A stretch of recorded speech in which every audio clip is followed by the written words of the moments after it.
Speicher.de zeigt Ihnen jetzt, wie man das QNAP TS431P3 auf 16 GB erweitern kann. Laut Hersteller QNAP sind nur 8 GB maximal im Gerät möglich. Zuerst ist es sehr wichtig, dass wir die Festplatten beschriften. Diese müssen zum Schluss wieder in der gleichen Reihenfolge eingebaut werden.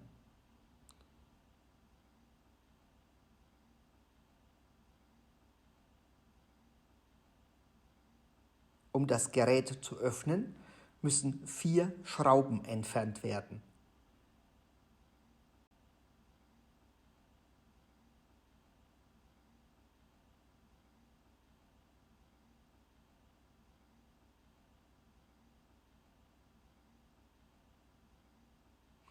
Am Gehäuseboden sehen Sie 2 Schlosssymbole für geschlossen und geöffnet.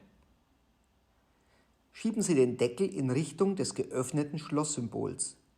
Der Deckel lässt sich nun abnehmen.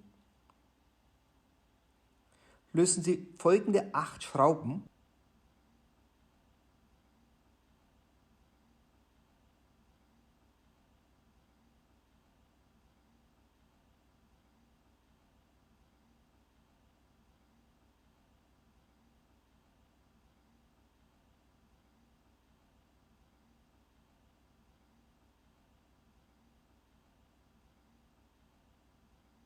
Ziehen Sie die Festplattenhalterung nach oben weg.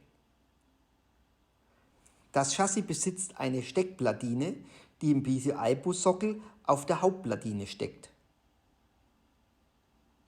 Wir sehen nun das ab Werk eingebaute 2 GB Speichermodul. Zum Ausbauen ziehen wir die Metallhalterungen des Sockels auseinander. Das Speichermodul springt nun aus dem Sockel und kann entfernt werden. Wir setzen jetzt das 16 GB BHS Overramming Modul ein.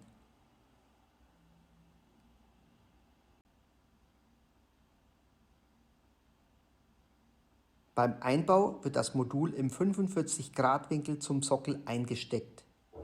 Im Anschluss wird es von oben noch einmal in Richtung Sockel gedrückt und die Metallhalterungen umgeklappt.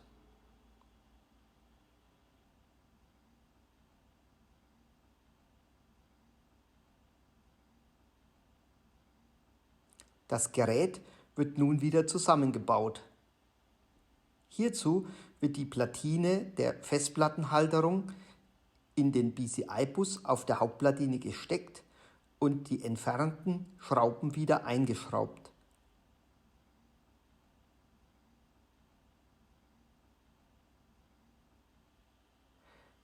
Der Deckel aufgesetzt und mit den 4 Schrauben verschraubt.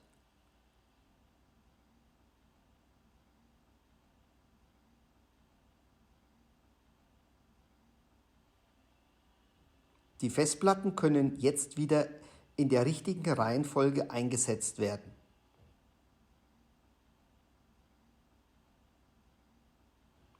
Das war's.